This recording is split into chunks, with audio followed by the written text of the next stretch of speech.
Hello everyone. कैसे हो आप लोग? ठीक है। आज अपन पढ़ेंगे लाप्लास ट्रांसफॉर्म।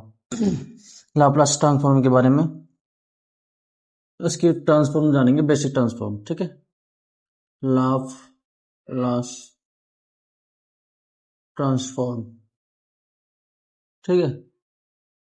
तो इसके बारे में आज अपन प्रॉपर्टीज तो नहीं कवर कर पाएंगे, लेकिन देखते हैं यदि कवर हो जाए तो। ठीक है, मैं आपको सिर्फ इम्पोर्टेंट चीज बताया करूंगा। ओके। अपन देख लें लाप्लास ट्रांसफॉर्म की बेसिकली क्या होता है। If a function F T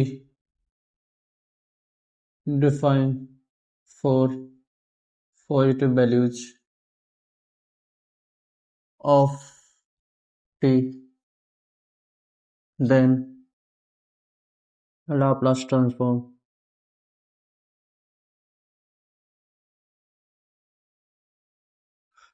transform f of t equal to 0 से इन्फिनिटी, पॉजिटिव वैल्यूज ले रहे हैं अपन यहाँ पर। ठीक है। t की पॉजिटिव वैल्यूज ले रहे हैं अपन, e की power minus s t d t. ये होता है क्या? Check it. तो इसे पर बोल देंगे क्या, f capital s equal to 0 to infinity f t e की power minus s t d t. ठीक है। ये अपना लाप्लास ट्रांसफॉर्म का बेसिक फॉर्मूला हो गया। ठीक है। एक बार देखो। ओके। जैसे टी की कोई भी पॉजिटिव वैल्यू जाए तो उसके लिए लाप्लास ट्रांसफॉर्म इस तरह प्रदर्शित किया जा सकता है। ठीक है। तो अपन सम बेसिक ट्रांसफॉर्म देख लेते हैं यहाँ पर। सम, ये दिख रहा है क्या यार? पता नहीं है मुझे भी, दिख रहा है नहीं दिख रहा, दिख रहा होगा शायद। तो अपन सम बेसिक ट्रांसफॉर्म के लिए पहला बता देता हूँ मैं यहाँ पर। ठीक है। लगभग 9 से 10 के समथिंग है अपने बेसिक ट्रांसफॉर्म। यदि एफ टी डिफाइन है किसके लिए, वन के लिए, तो अपना क्या हो जाएगा, Laplace transform of F T. तो इसे क्या बोल सकते हैं अपन, एफ एस बोल सकते हैं ना, ऊपर डिफाइन कर दिया अपन ने। तो इसे अपन वन अपॉन एस होगा इसका लाप्लास ट्रांसफॉर्म। ठीक है। या तो अपन एफ टी लिख लें, फिर उसकी वैल्यू लिखो लाप्लास ट्रांसफॉर्म करके, या फिर अपन डायरेक्टली लिख सकते हैं। बताओ क्या करें? डायरेक्टली लिख लें। यदि एफ टी डिफाइन है फॉर टी के लिए, then Laplace transform of t, या s one upon s square हो जाएगा। थर्ड लेते हैं अपन, एफ ऑफ टी डिफाइन है टी स्क्वायर के लिए, तो उसके लिए Laplace transform f s two upon s cube. तो बेसिकली अपन का यहाँ पर फॉर्मूला निकल कर आता है, जिसे अपन रेड पेन से लिखेंगे। क्या, एफ ऑफ टी की वैल्यू के लिए टी की पावर एन इस तरफ डिफाइन है, तो एफ एस क्या होगा, टी की पावर एन अपॉन, टी की पावर एन के लिए डिफाइन कर रहे हैं, तो यहाँ पर क्या होगा, या तो इसे ऐसे लिख लो, gamma n plus one upon s की पावर एन प्लस वन, या फिर इसे अपन एक तरीके से लिख सकते हैं एन फैक्टोरियल अपॉन एस की पावर एन प्लस वन। ठीक है। ये अपना लाप्लास ट्रांसफॉर्म हो जाएगा किसके लिए, यदि इस तरह कोई फंक्शन की पावर टी की पावर कोई एन डिफाइन है तब। ठीक है, चेक इट। फिर अपन आगे ट्रांसफॉर्म और देखते हैं। सही दिख रहा है यार, ब्लू में भी थोड़ा थोड़ा दिख ही रहा है, ऐसा तो नहीं है। ठीक है, मतलब ब्लू दिख रहा है ना, कोई दिक्कत है नहीं। अपना 5 नंबर आता है, यही लिख लूं क्या? 5 नंबर क्या है, एफ टी, अपन ई की पावर टी के लिए ले लें तो, टी के लिए ले लें तो यहाँ अपन ऐसे लिखते हैं यहाँ पर। ठीक है, f s one upon s minus a, s minus one हो जाएगा, टी की पावर ए टी के लिए लेते हैं, ए की पावर ए टी। ठीक है। जो ए होगा ये यहाँ पर नेगेटिव हो जाएगा, घट जाएगा, मतलब अपन इंटीग्रेशन करके भी देख लेंगे ना इस फॉर्मूले में, फंक्शन ऑफ टी की वैल्यू रख के देखेंगे तब भी यही आएगा आंसर। बात ये है, ये एक बार चेक करके देख लेना आप, ठीक है। एफ ऑफ टी ए की पावर माइनस ए टी के लिए डिफाइन कैसे होगा, f of s equal to 1/s plus 1 a, ठीक है। माइनस के लिए प्लस हो जाता है, प्लस के लिए माइनस हो जाता है, ओके। अब लेते हैं अपन एफ टी किसके लिए, साइन के लिए, साइन ए टी, ओके, ठीक। तो ये क्या हुआ, यहाँ पर ए आ जाता है और S square plus a square आ जाता है। सिमिलरली एफ ऑफ टी किसके लिए, कॉस ए टी के लिए, तो इसका फंक्शन ऑफ एस क्या हो जाएगा, एस आ जाता है यहाँ पर S square plus a square, okay. ये चल नहीं रहा है क्या, ठीक है। ये ये दिख रहा है, एफ ऑफ टी इस बार आता है hyperbolic, sine of hyperbolic a t, तो इसके लिए फंक्शन ऑफ एस क्या होगा, a upon s square minus आ जाएगा। हाइपरबोलिक मतलब माइनस, ये चेक कर लो आप तो हमेशा कि हाइपरबोलिक होगा तो माइनस आएगा, ठीक है। कुछ ज्यादा मोटा नहीं चल रहा है, हवा की वजह से फर्क पड़ रहा है और कुछ नहीं है, ठीक है। यदि F of T cos of hyperbolic a t के रूप में है तो अपना लाप्लास ट्रांसफॉर्म क्या हुआ, s upon s square minus a square, okay.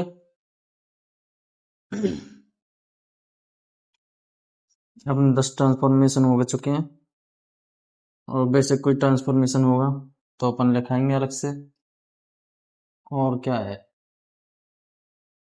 देखो वो प्रॉपर्टीज के आधार पर अपन लिखते हैं उन चीज़ों को, जैसे e की पावर ए टी हुआ साइन ए टी, तो इसका क्या हो जाता है, यहाँ पर a आता है कांस्टेंट है तो इसका कोई दिक्कत है नहीं यहाँ पर। तो सिंपल वे में ए की पावर साइन ए टी के लिए क्या होता है, s square minus s square plus a square होता है ना, तो एस स्क्वायर एस के साथ एक ई भी होता है तो ई के लिए क्या होता है, एस माइनस ए होता है, एस माइनस ए तो S square plus a square, इसका ट्रांसफॉर्मेशन हो जाएगा।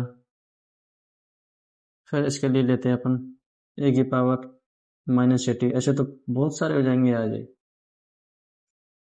ए अपॉन एस प्लस ए का स्क्वायर प्लस ए स्क्वायर, ठीक है। फिर लाप्लास ट्रांसफॉर्म ए टी के लिए लेते हैं cos of a t, then यहाँ पर क्या होगा, एस के लिए डिफाइन करेंगे इसको, okay, S minus A upon s minus a square plus a square, ठीक है। चौदवा क्या होगा, ए की पावर माइनस ए टी के लिए ले लो कॉस ऑफ ए टी, ठीक है। एस माइनस ए ऊपर भी आता है ना इसमें एस, इसलिए ओके, एस माइनस ए का स्क्वायर प्लस ए स्क्वायर, ठीक है। अब हाइपरबोलिक के लिए ले लो, जिस प्रकार अपने चार फॉर्मूले लिए उसी प्रकार चार यहाँ पर लिखो हाइपरबोलिक के लिए, और कुछ नहीं है। लिख लेंगे क्या अपन,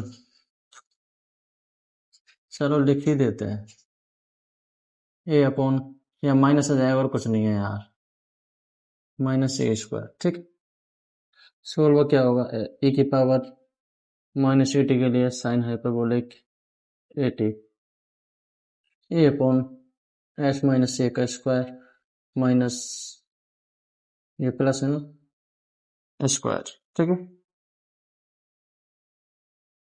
17वां आता है ए की पावर ए टी के लिए कॉस हाइपरबोलिक ए टी के लिए डिफाइन कैसे होगा, S minus A upon s minus a का स्क्वायर माइनस ए स्क्वायर, ठीक है। पॉजिटिव के लिए माइनस, माइनस के लिए पॉजिटिव, पॉजिटिव के लिए माइनस, माइनस के लिए पॉजिटिव, ठीक है। पॉजिटिव के लिए माइनस, माइनस के लिए माइनस के लिए पॉजिटिव, ठीक है। याद रखना, एक बार चेक कर लेना इसको, कोई गलत हो जाए तो, ठीक है। e की power minus a T cos hyperbolic a t के लिए डिफाइन होगा क्या, एस माइनस ए अपॉन एस प्लस ए का स्क्वायर माइनस ए स्क्वायर, ठीक है। चेक करो और लिखो, ठीक है। मैं मिटाता हूँ इसको एक बार।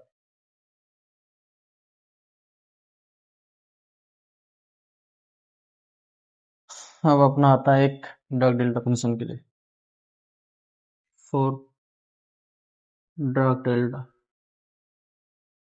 फंक्शन। ठीक है, ड्रैग डेल्टा फंक्शन के लिए कुछ नहीं है, अपने को क्या है, L of drag delta T minus ले ले, टी माइनस ए पर डिफाइन हो गई। ठीक है, तो इसके लिए ए की power minus a s. Okay, Dirac delta function t minus a के लिए डिफाइन हो रहा है किस प्रकार, infinity t equal to a पर, 0 t not equal to a पर। Okay, for unit step, for unit step function. ठीक है, यूनिट स्टेप फंक्शन के लिए क्या है, वही आएगा अपना यूनिट स्टेप फंक्शन के लिए भी, e of t minus a equal to a की power minus a s divide by ऐसा आ जाता है, क्योंकि यू टी माइनस ए इस प्रकार डिफाइन होता है कि 1 होता है और 0 होता है टी इक्वल टू ए पर, T not equal to a पर। ठीक है, इसलिए अपने ये आता है। अपने आती है प्रॉपर्टीज के बारे में डिस्कस करते हैं अपन। इसकी प्रॉपर्टीज मान लो ये भी,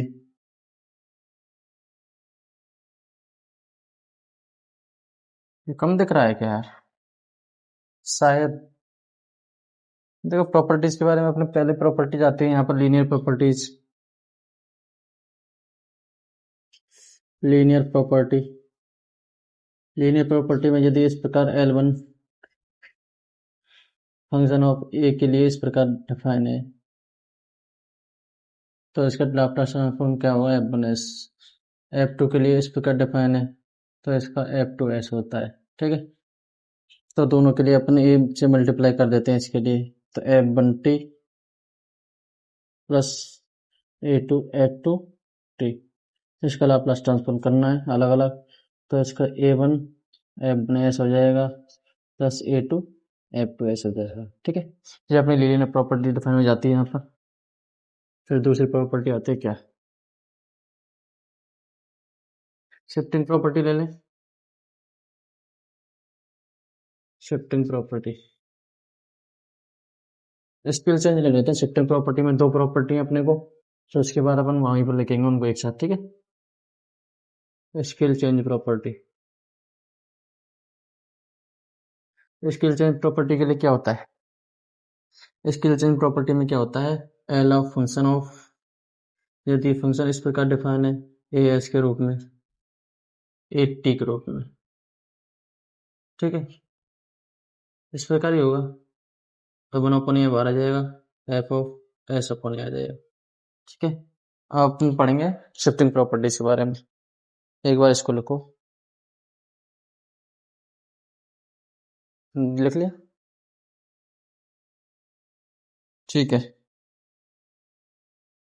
तीसरा आता है अपना shifting property.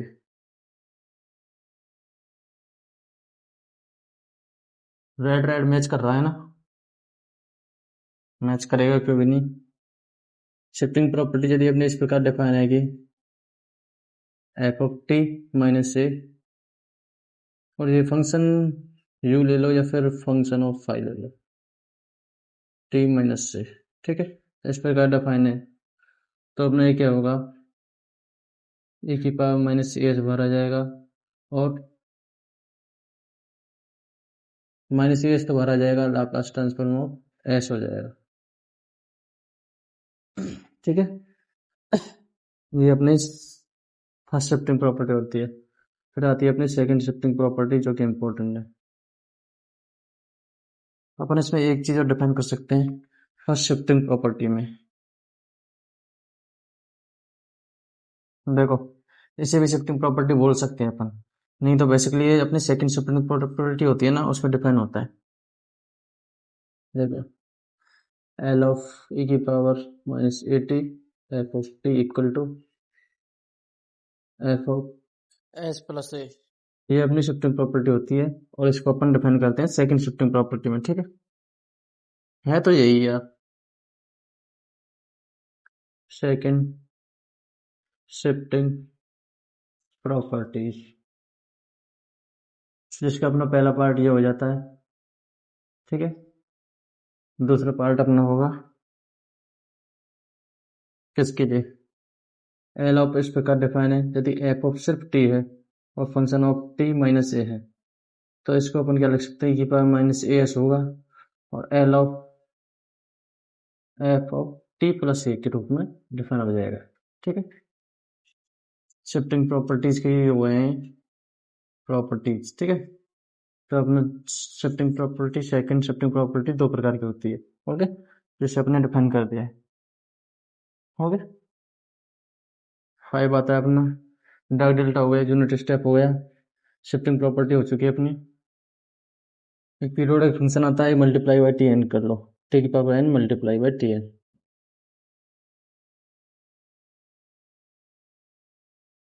Multiply by t की पावर एन। ठीक है, टी की पावर एन से मल्टीप्लाई कर दिया जाए कोई फंक्शन, तो उसे किस प्रकार डिफाइन किया जा सकता है? एल ऑफ टी की power n f of t. ठीक है, तो इसको क्या लिख सकते हैं अपन, -1 की power n d n upon d s n f s. Okay, multiply कर दिया तो भाई डिवाइड भी करना पड़ेगा, 6 डिवाइड बाई टी। ठीक है, डिवाइड बाई टी करेंगे तो डिवाइड बाई टी के लिए क्या करना पड़ेगा, function of f of t divide by t, divide by करते हैं तो s so infinity, s so infinity f s t s. ठीक है, इस प्रकार डिफाइन हो जाएगा अपना। 6 हो गया अपना, 7वां क्या आता है अपना, 7वें के लिए इसका डेरिवेटिव ले लेते हैं और इंटीग्रेशन ले लेते हैं। डेरिवेटिव ऑफ फंक्शन, डेरिवेटिव भी करेंगे ना उसका फंक्शन का, इस प्रकार डिफाइन है एफ टी 1 टी। ठीक है, एक सिंगल बार डेरिवेटिव किया है अपने इसका, सिंगल बार डेरिवेटिव करने पर किस प्रकार फॉर्मूला आएगा इसका, ये आएगा S F S minus F zero. ठीक है, ये होगा ए, सब प्रॉपर्टीज को बताते हैं अपने को। फिर सेकंड पर ये 2 बार डेरिवेटिव कर दिया तो इसको हो जाएगा S square F S minus S F zero minus F dash zero. ठीक है, तो बेसिकली अपना रिजल्ट क्या निकल के आता है उसे लिखते हैं पहले अपन। ठीक है, रिजल्ट क्या निकल के आएगा कि एल इस प्रकार डिफाइन है एफ की पावर एन टी, तो इसका होता है एस की पावर एन एफ एस, उसे लास्ट में डिफाइन कर लेंगे, फिर यहाँ पर एफ की power n minus one zero. ठीक है, एफ -1 आ रहा है तो यहाँ पर क्या जाएगा एन माइनस टू, जीरो के लिए, सभी जीरो के लिए होंगे सब, है ना, ये भी इससे फर्स्ट वाला होता है, ये एस के लिए होता है, तो एस की पावर एन -3, ऐसे होगा ना, एक घटेगा जब तो वो वैल्यू आएगी अपनी। यहाँ पे क्या हुआ n-1 n-2 n-3, मतलब इधर की साइड ये s बढ़ेगा और इधर की साइड ये s घटेगा, s नहीं यहाँ पर 0 होगा। ठीक है, n n हो जाएगा। ठीक, अपन ने n नहीं किया क्या यहाँ पर, इस प्रकार ही होगा शायद, चेक करो एक बार।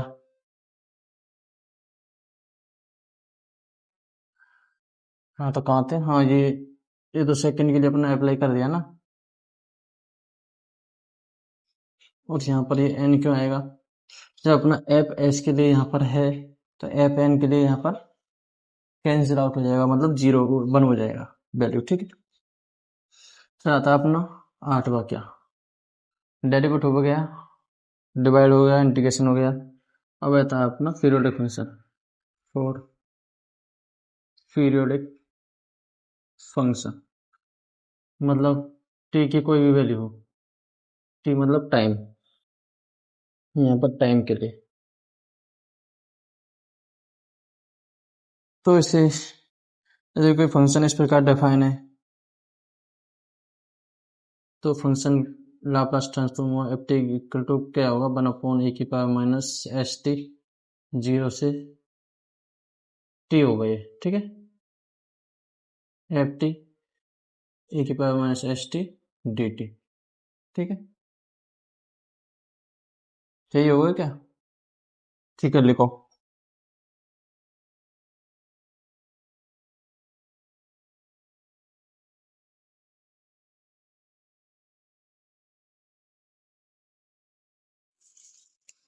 ओके, तो अपनी प्रॉपर्टीज भी हो गई यहाँ पर, एक बार देख लो।